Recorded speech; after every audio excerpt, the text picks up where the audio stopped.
Hindi magawang maipaliwanag ni Ditas ang nararamdaman ngayon.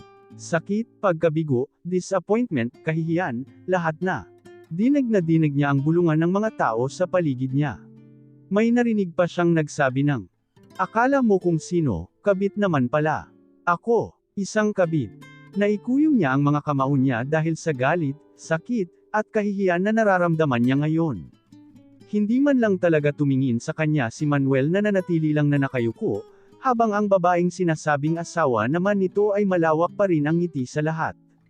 Wala ba itong alam? Siguro naman ay hindi nito alam ang tungkol sa kanya, hindi ba? Hindi siya nitong ngingitian at babatiin ng maayos kung may alam ito.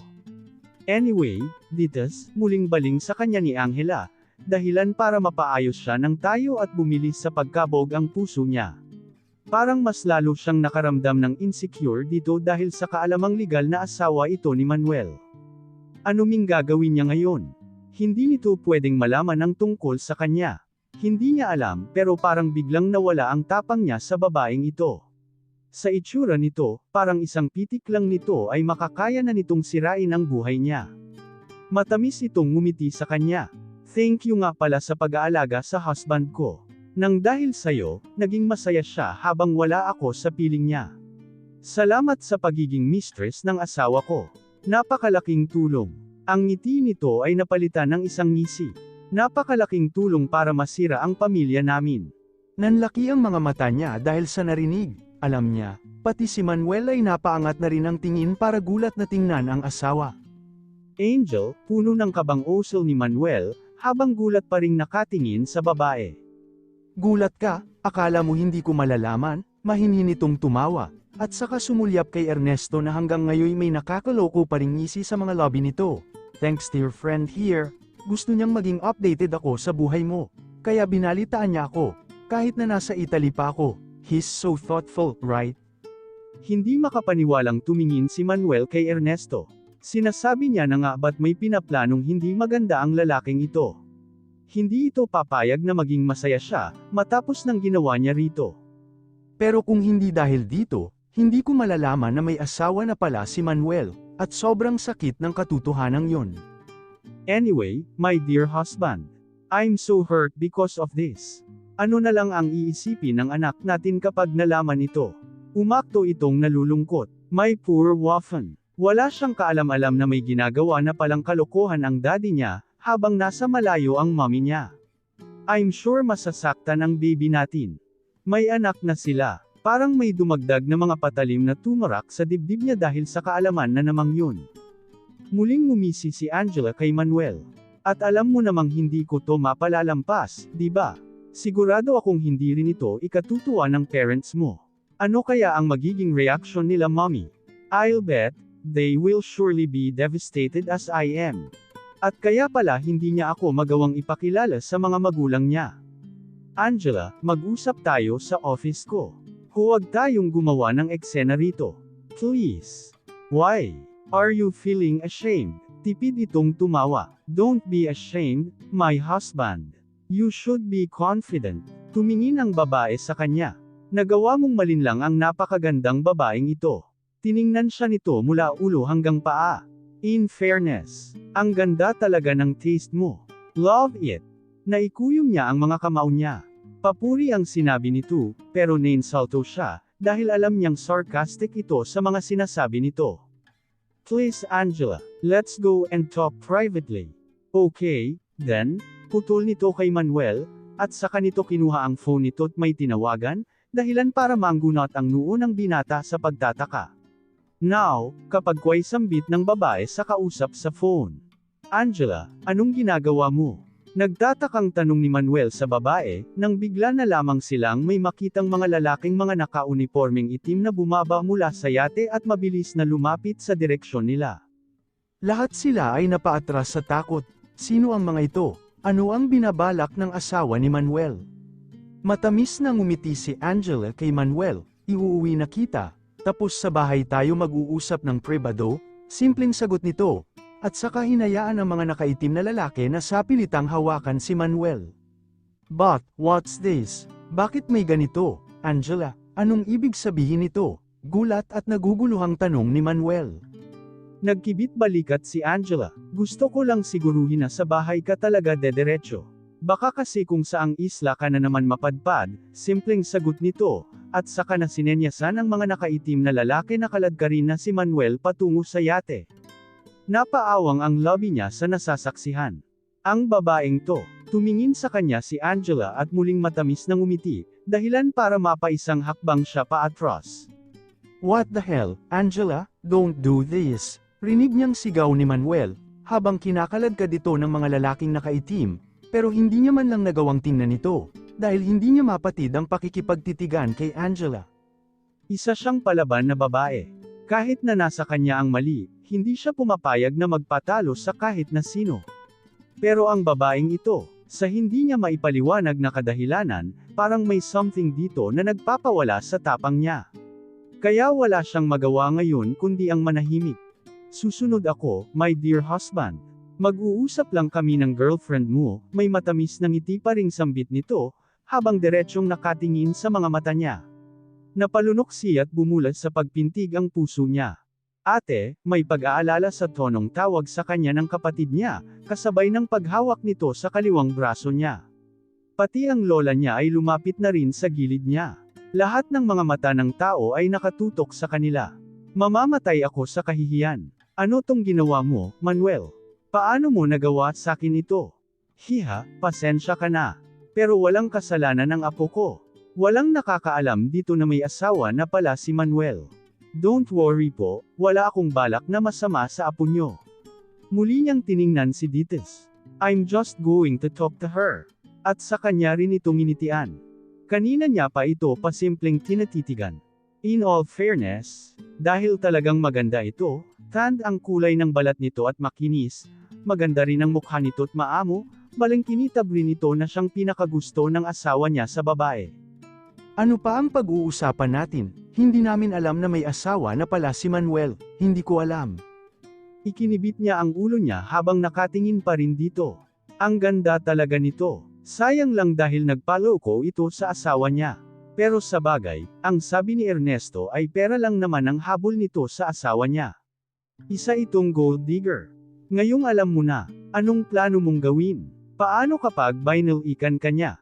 Papayag ka pa rin ba na ipagpatuloy ang pakikipagrelasyon sa kanya, kahit na alam mong may iba na siyang pamilya? Nakikita niya ang sakit sa mukha nito.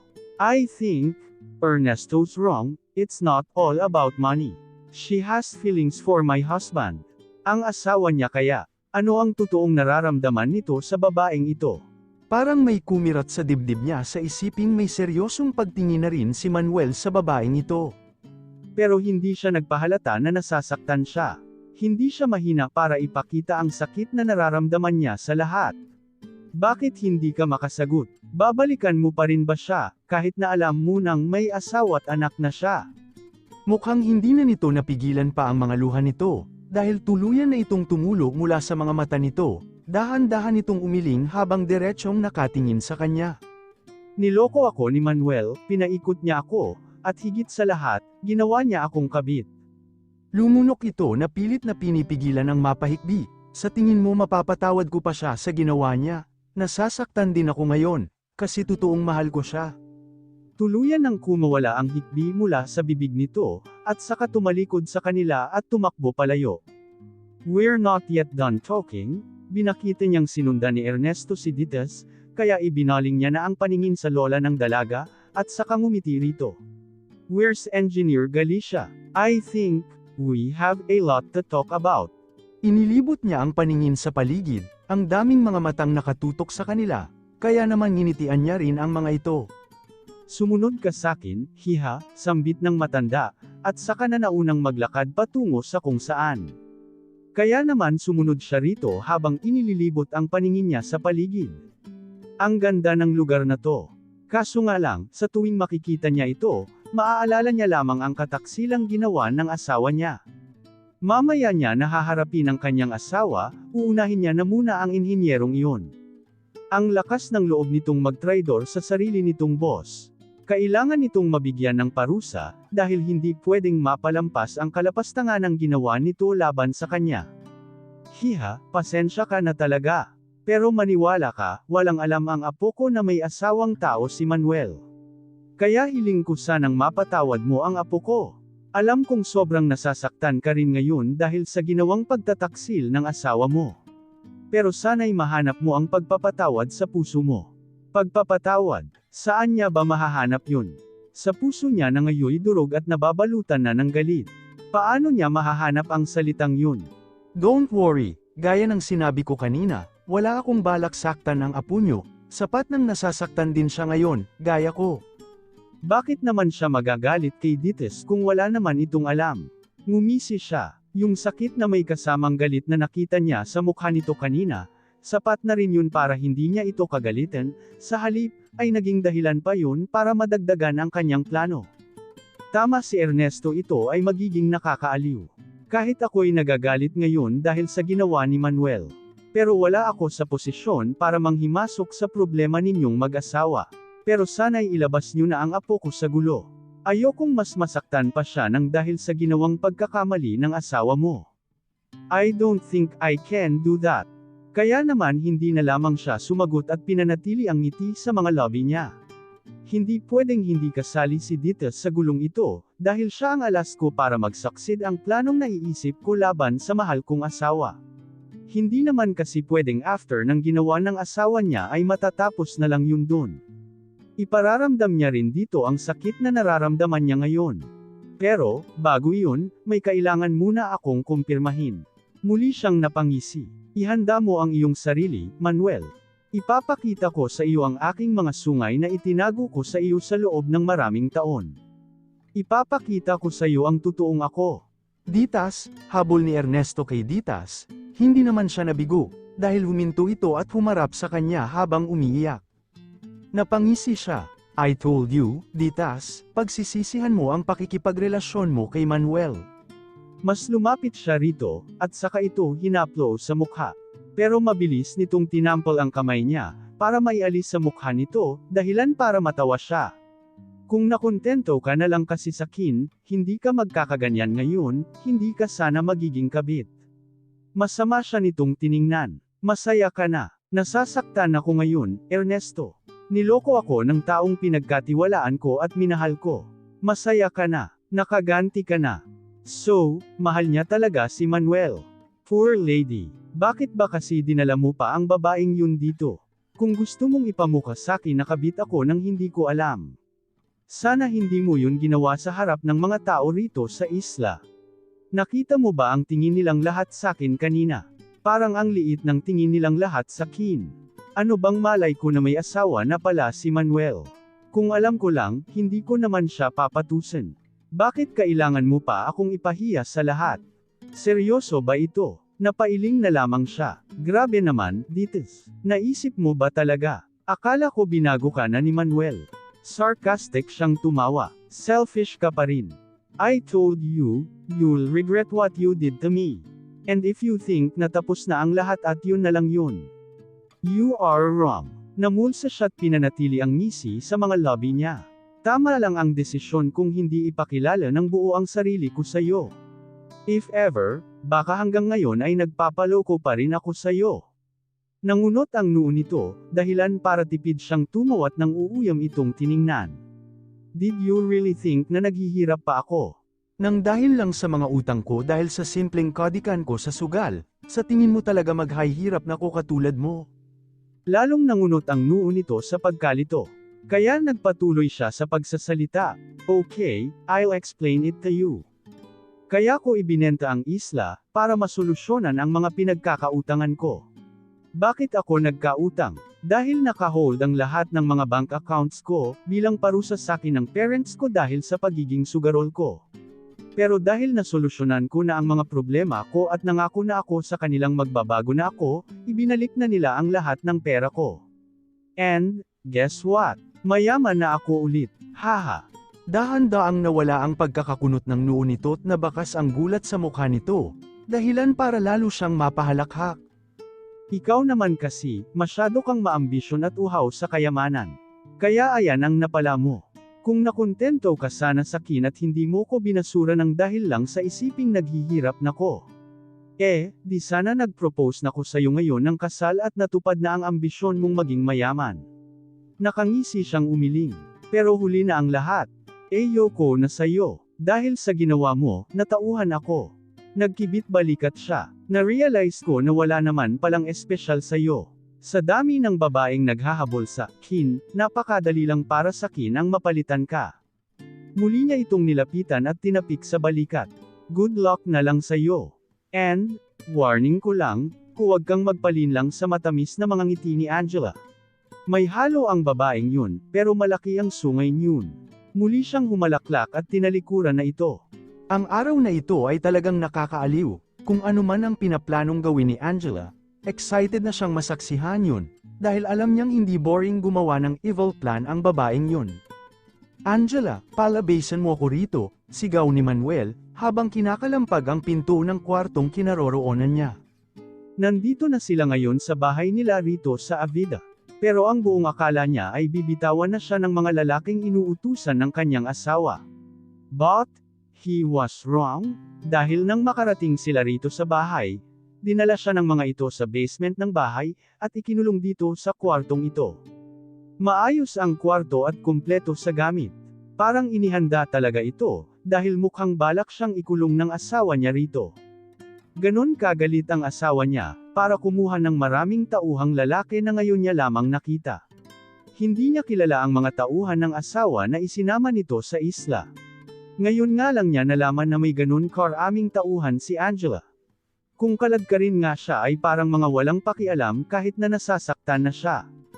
Problemadong napasapaw na lamang siya sa kanyang ulo. Alam niyang magagalit ang kanyang asawa, pero hindi naman niya inasahan na aabot sa ganito. Ang ikulong siya rito sa basement. Hindi niya inasahan na magagawa ito sa kanya ni Angela. Biglang pumasok sa isip niya si Dites, dahilan para lalo siyang mamroblema. Paniguradong nabigla ito at nasaktan sa nangyari at nalaman. Hindi niya man lang muna ito nagawang makausap, hindi niya man lang muna nagawang makapagpaliwanag dito. Paniguradong kinamumuhian na siya nito ngayon, isipin pa lamang niya ay naninikip na ang dibdib niya. Dites, I'm so sorry. Alam niyang hindi sapat ang sorry niya para mapatawad siya nito. Ginawa niya itong mistress nang hindi nito nalalaman. Sino ba namang babae ang matutuwa? Kaya kailangan niyang makaalis dito sa lalong madaling panahon at makabalik sa isla. Kailangan niyang makausap si Dites, kailangan niyang makapagpaliwanag dito. Hindi niya kayang isipin na kinamumuhian siya nito. Kailangan niyang maipaintindi rito na ito na ang mahal niya at gustong makasama. Sa tanang buhay niya ay sa babae niya lamang naramdaman ang tunay na pagmamahal. Oo, minahal niya ang asawa, dahil kinailangan niya itong mahalin dahil kasal siya rito. Hindi niya naman kasi inasahang dadating sa buhay niya si Dites na kusa niyang minahal sa maigsing panahon. Kung alam niya lang kasi na dadating ang araw na kusa siyang mai-in-love sa isang babae, sana hindi niya na lamang pinakasalan si Angela, sana hindi niya na lamang pinilit ang sarili na mahalin ito. Hindi niya gusto ang saktan ang asawa niya. Pero anong magagawa niya kung hindi niya magawang pigilan ang sarili na sundin ang idinidikta ng puso niya? Maliban na sundin naman niya ang ninanais ng puso niya. Maliban na siya naman ang maging selfish ngayon. Buong buhay niya ay wala siyang ginawa kundi ang sumunod sa mga magulang niya. Maski ang mga kasiyahan niya ay nagawa niyang talikuran, para lang masunod ang gusto ng mga ito para sa kanya. Nagpakasal siya sa babaeng hindi niya mahal at hindi niya naman lubusang kilala. Dahil sa kagustuhan din ng mga ito, naging sunod-sanyaran siya sa mga ito dahil ayaw niyang ma-disappoint ang mga ito sa kanya. Pero sa pagkakataong ito, hindi ba pwede siya naman ang masunod para sa sarili niya? Sa buong buhay niya, sa piling lamang ni Dites siya nakaramdam ng totoong saya at kalayaan. Sawang-sawa na siyang pilitin ang sarili niyang maging masaya sa isang bagay.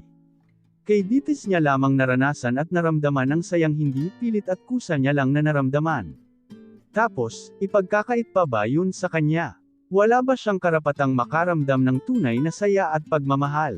Pagod na siya sa klase ng buhay na meron siya. Gusto niya na ang maging malaya sa lahat. At sa piling lamang ni Dites niya nararamdaman ang bagay na yun. Kaya kailangan niya talaga ang makalabas dito at makabalik sa isla.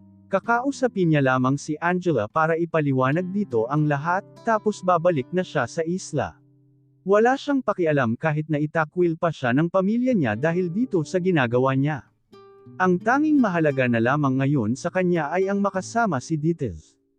Alam niyang masasaktan ng sobra Angela, pero ipaliliwanag at ipaiintindi niya rito ang lahat. Kung kinakailangan ay lumuhad siya sa harapan nito dahil sa napakalaking kasalanan niya rito, tatanggapin niya ang galit nito, saktan siya nito, sampalan, bugbugin, handa niyang tanggapin ang lahat, dahil kasalanan niya naman kung bakit nasasaktan ito ngayon. Dahil sa maling desisyong nagawa niya, sobra itong nasasaktan ngayon. Alam niya kung gaano siya kamahal ng asawa niya. Kaya naman alam niyang wala siyang karapatan sa kapatawaran nito, dahil sa nagawa niya rito. Tatanggapin niya ang lahat ng gagawin nito para mailabas ang galit nito, pero, hindi niya na magagawa pa ang maibalik ang pinag-aralan niyang pagmamahal para dito, na mabilis na nawala nang dumating sa buhay niya si Ditas. Habang buhay niyang pagsisisihan ang nagawa niyang pananakit dito, at habang buhay niyang dadalhin ang guilt-iness na nararamdaman niya ngayon. Mabilis siyang napatayo nang marinig niya na ang pagbubukas ng lock ng pinto, at saka siya mabilis na umatras palayo dito, bago ito tuluyang bumukas. Angela, mahinang osel niya. How are you, my husband? Are you comfortable here? I'm sorry, at sa halip ay puno ng sincereness na sagot niya rito, dahilan para ang tipid ng ngiti sa labi nito ay unti-unting naglaho, kasabay ng pamamasa ng mga mata nito. Gusto niyang mag-iwas ng tingin, dahil lalo lang siyang nagigilty, ngayong harap-harapan niya nang nakikita kung gaano itong nasasaktan. I don't need a long explanations and reasoning from you, Manuel. Hindi ko na rin ibabato sa iyo kung gaano akong nasasaktan ngayon, because I know you already know that. I came here to see you and to confirm something. So, answer me honestly, okay? Sobrang lakas ng kabog ng puso niya. Inihanda niya ang sarili sa sasabihin nito. Am I still inside of that heart of yours? Do you still love me? O, napalitan na ako. Napakadaling tanong, at alam na alam niya ang sagot. Pero napakahirap sagutin, dahil hindi niya alam kung paano sasabihin dito nang hindi ito masyadong masasaktan. Posible ba yun? Imposible ang gusto niya, dahil kahit na ano pa ang gawin niya, masasaktan at masasaktan pa rin ito. Kaya maigi nang sabihin niya na ang katotohanan ngayon pa lang. Answer me honestly, Manuel. I'm sorry, Angela. Believe me, I loved you. But, marahan siyang umiling. I fell in love with Ditas. Isa-isang nagsitulo ang kanyang mga luha, habang si Angela ay nanatiling matatag, at mukhang pinipigilan ang pagtulo ng mga luha mula sa namamasa at namumula nitong mga mata. Angela is really a strong woman. She's soft and a loving person. But still, she doesn't deserve experiencing this kind of pain. Kahit na gaano pa kalakas at katatag si Angela, hindi pa rin ito deserved ang masaktan ng ganito. Now I confirm, thank you, Manuel, for being honest. That's enough for me. Angela, pinahinto siya ng pagtaas ng palad nito. Stop apologizing. I don't need it. What have done is done. Hindi mo na ako mahal, nasasaktan ako. Hindi matatanggal ng sorry mo ang sakit na nararamdaman ko ngayon. So, stop apologizing, Manuel. Angela, tuloy-tuloy sa pag-agos ang mga luha sa mukha niya. Nahihiya siya rito, dahil siya pa talaga ang may lakas ng loob na umiyak ngayon, samantalang ito ang higit na nasasaktan ngayon. And, don't worry, dahil hindi ka na mahihirapang makipaghiwalay sakin, dahil ako na mismo ang magfa-file ng divorce, kapag Kway Anito na siyang ikinagulat niya. Hindi niya inaasahan yun. Para saan pa kasi nakasal tayo, kung nawala na rin naman ang pagmamahal mo para sa kin. Pareho lang tayong magiging miserable kung magpapatuloy pa tayo sa marriage na to. How about Waffen? Tanong niya nang maalala ang anak nilang dalawa. Sang-ayon na sang-ayon siya sa sinabi ni Angela, pero hindi naman siya ganun para hindi maisip ang anak nila na maliit pa. Don't worry about him, I will take care of our son. Si Waffen ay isang matalinong bata. Alam ko, maiintindihan niya. Gagawin ko ang lahat para maintindihan niya.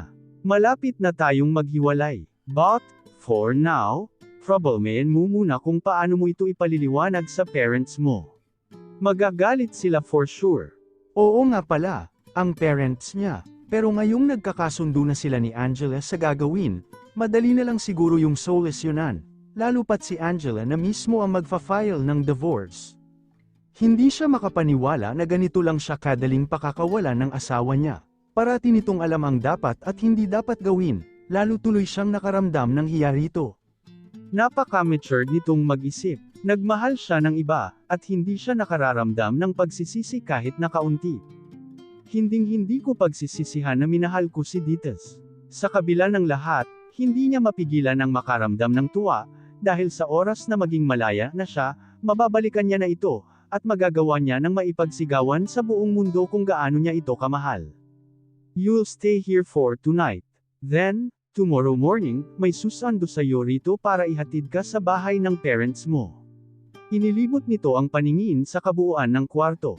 Nandito na ang lahat ng kakailanganin mo. So, stay here and behave. Nangunot ang noo niya dahil sa mga sinabi nito. Ikukulong pa rin siya nito rito buong gabi. Angela, you don't have to do this. Bakit kailangan kong magstay rito?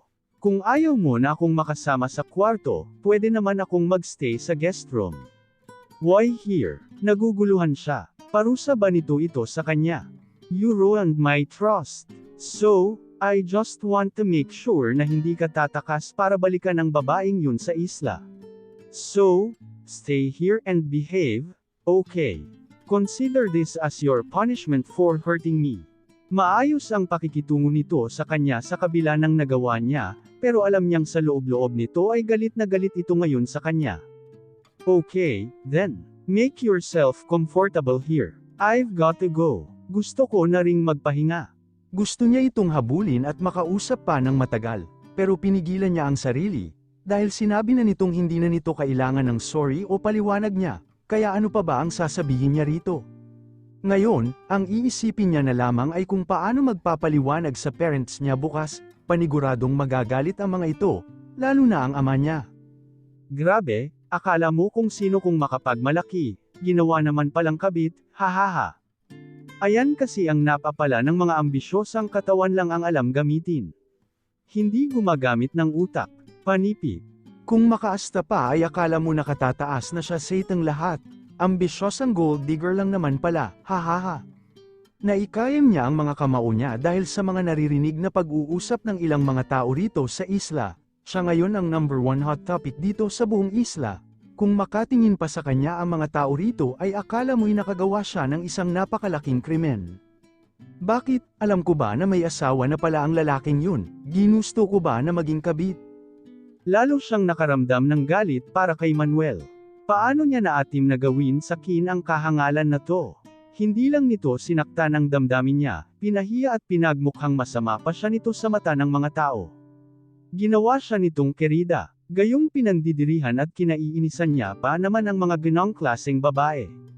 Huwag mo na lang silang pansinin, ate, wala ka namang kasalanan. Naiinis siya, broken-hearted siya, pero hindi naman siya nanghihina at pagod para magpahinga. Nasaktan siya dahil naloko siya, pero hindi naman siya ganun kaina para magpakalugmok dahil lang sa lalaki. The life must go on. Hindi lang naman si Manuel ang lalaki sa mundo. Mayaman nga ito at gwapo, pero manloloko naman. Hindi niya kailangan ng lalaking manloloko at babero. Nagawa nitong lokohin ang sarili nitong asawa na parang diyosa sa kagandahan. Paano pa kaya siya? Paano pala kung nagtagal pa at mas lumalim pa ng lumalim ang nararamdaman niya rito? Di mas nasaktan siya kung sakali. Sayang lang ang mga kilig niya rito. Maghahanap na lang siya ng mas deserving. Karmahin sana ang hanggal na yun. Mabuting at nahuli ito ng asawa nito. Sa nakita niyang ayos at itsura ng asawa nito, paniguradong parurusahan nito si Manuel ng husto. Pinagchichismisan siya ngayon dito nang dahil sa lalaking yun. Napahinto sila sa paglalakad ni Inyang, nang bigla na lamang silang harangin ni Minda na may nang-iinsultong ngisi sa lobby, isa pa, buwisit na ito, pero hindi niya ito nilinggan at hindi inalis ang paningin niya sa higad na hamarang sa daanan nila.